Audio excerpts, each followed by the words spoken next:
Boo! Did that scare you? No?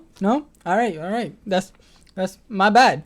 These are the scariest pranks in the world. Consider yourself lucky you're not this person, or this person, or you see where I'm going with this. With so many people terrified of elevators, it seems like a pretty obvious place to stage a prank. But this one really How many people are scared of elevators?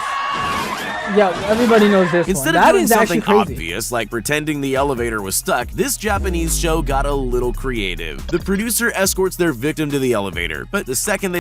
Have you seen the one where it screens and it pretends it's falling or whatever? That one I can be like, okay, that's fine. Step but inside, this is straight up just traumatizing. This is just straight up traumatizing. That's definitely something you can never prepare for, and why would you? No. Also, who walks in an elevator like that? And if that wasn't enough of a shock, they then find themselves on an underground slide, covered in some kind of mysterious goo. Y'all gotta sign a contract for this. These tourists in China probably thought that walking on this glass bridge was scary enough on its own. They clearly had no idea what was in store for them. In hindsight, I'm sure you know it's a prank, but I can't even imagine what I'd be thinking if that were happening to me. Take a look at this guy who was just seconds away from losing his iPad. My buddy, you have a beautiful view and you're watching your iPad? They achieved this amazing illusion by placing real shards of glass and video screens underneath the glass floor and topped it all off with sound effects to make it seem extra real. Funny or cruel? I'll leave you to be the judge of that. Picture this. You're sitting in an empty office, just waiting around for something to happen. Then suddenly the entire desk slides open. What do you do?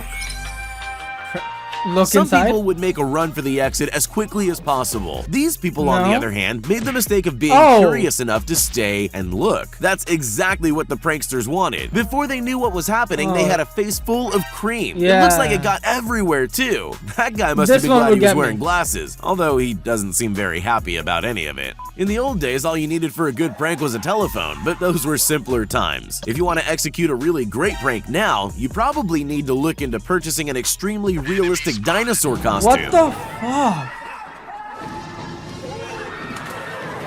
Sure, that's going to be pretty expensive, but there's one big benefit to a moving dinosaur. It seems to it's not the dinosaur that's scary, it's the fact that other people are running. That is the part that will get me. The dinosaur, not so much. But the fact other people are running? Just about everyone. Even though dinosaurs have been extinct for millions of years, there's just something unsettling about a prehistoric beast chasing us down a corridor. Oh shit, you can see his legs. I'm sure these people would agree. Maybe cornering yourself on the ground isn't the smartest move either. There's always more than one way to do something, but the choice usually comes down to what you're really trying to achieve. For example, if you wanted to terrify someone in an elevator, you could just have the whole floor open up and eat them. But that wouldn't sell very many TVs. What LG wanted to do instead was make it look like the floor of the elevator was falling away. You know, to prove how good their TVs are. Yeah, see, that's reasonable. Ironically, some victims even tried to find a safe tile to stand on, sometimes scrambling to the other end of the elevator. I'm just glad I didn't need to experience this for myself. If you've ever watched The Ring, then you'll know just how terrifying it is. The movie creators put together the perfect set for a scary prank. Just when their customers least expected it, the screen pulled up without them noticing, leaving a gap for the actress to crawl out and scare the life out of the unsuspecting victims. Oh, that is the creepy part.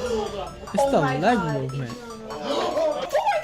Yeah, y'all, I will book it. Honestly, I think those people handled that quite well. Most of them, anyway. Yeah, see? You know what's up. You gotta book it. Imagine you're a technology company. What's the best way to prove that your TVs have the highest quality screens on the market? LG's headquarters in Chile came up with an ingenious joke. They gathered people for a job interview. Okay. Filled the office with hidden cameras, and set up one of their TVs so it looked like a window. Job interviews are stressful enough. They're far worse when a meteor suddenly appears. Oh my, nah, that is actually wild. Heartbeat going through the roof, bro. Most of them took it well, except for that one guy. I think I'm on his side, though. Some people really know how to create drama. Actually dying. But the TNT network, people really know how to create drama. What happened to you?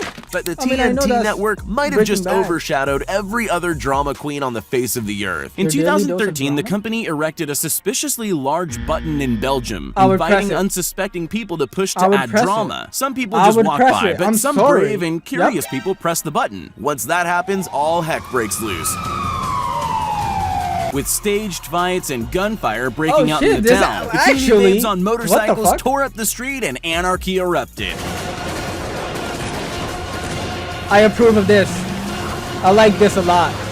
The best part of the video is the reactions of those who set it off. Participants look around stunned as the action unfolds, trying to come to terms with the fact they caused it all to happen. This prank show wanted to see what would happen if they glued people to the floor. Imagine, there you are just minding your own business. 1 minute you're getting along with your day, the next you're stuck to the ground. But there's more than one way to achieve a sticky floor prank. Plan A is to trap ordinary people on the street as they go about their day. Then there's the more extreme method. Place a tray of sticky goo behind a closed door and just wait for the next victim. The highlight's definitely their previous victim sitting on the sofa covered in goo. He didn't even try to warn him. Here's something you almost never think about. Drinking fountains. You're sure they're a handy thing to have around, but they're not exactly going to take up a lot of space in your thoughts. At least not until something like this happens to you. Yep. This prank show set up a drinking fountain with a twist. I mean, she's trying. You gotta give her by props. Surprise, and it definitely worked. Oh, look, oh my God. I don't know if you've ever had water sprayed up your nose at high pressure, but it's definitely not pleasant. I wouldn't go near that fountain again, but these people now the guys are just deep-throating it. Me. Most of them go in for another try. It doesn't seem worth it, but you've got to admire their dedication. Oh. The Indiana Jones films are iconic. They're a part of our culture, but even in iconic films like that, there are moments that stand out and take a life of their own. You probably already know where I'm going with this. This girl got to reenact that iconic moment, whether she wanted to or not. Honestly, it really does look genuinely frightening, especially since that's the last thing you expect when walking down a corridor. At least they were kind enough to give her something soft to land on. Even in a world of clever pranks, some are just a little more intelligent than others. The creators of the Invisible Man movie obviously know how to scare people, but it's quite different to execute that in real life. As part of their press, they decided they were going to give journalists a taste of what it would be like to really encounter the Invisible Man. Let's just say it wasn't the kind of interview they were expecting. Man, oh my God. Oh, that's actually insane. How'd they do that? They rigged the interview room to make it look like someone invisible was making things move. The grand finale was a clever reveal of the Invisible Man standing up behind the curtain. The people who stayed in the room deserve a medal. Yeah, how you do that? So, you're a yogurt company that needs to get an advertisement done. What's the best way to get people to eat yogurt? With a bear, apparently. Chobani decided they'd recreate their famous bear-centered Super Bowl commercial by setting a bear loose in New York City. Alright, not quite. They actually unleashed a man in an animatronic bear suit onto the streets to frighten unsuspecting members of the public. And it worked! Kind of reminds me of the Avatar boss. The bear wreaked a bit of havoc. The only people that seemed more confused than scared were passing children. I guess they just don't understand perfectly good advertising. Anyway. Boo! I got you that time. I know I did. I know. Don't you try to. No, I see you. I see you. Don't deny it. Bye-bye.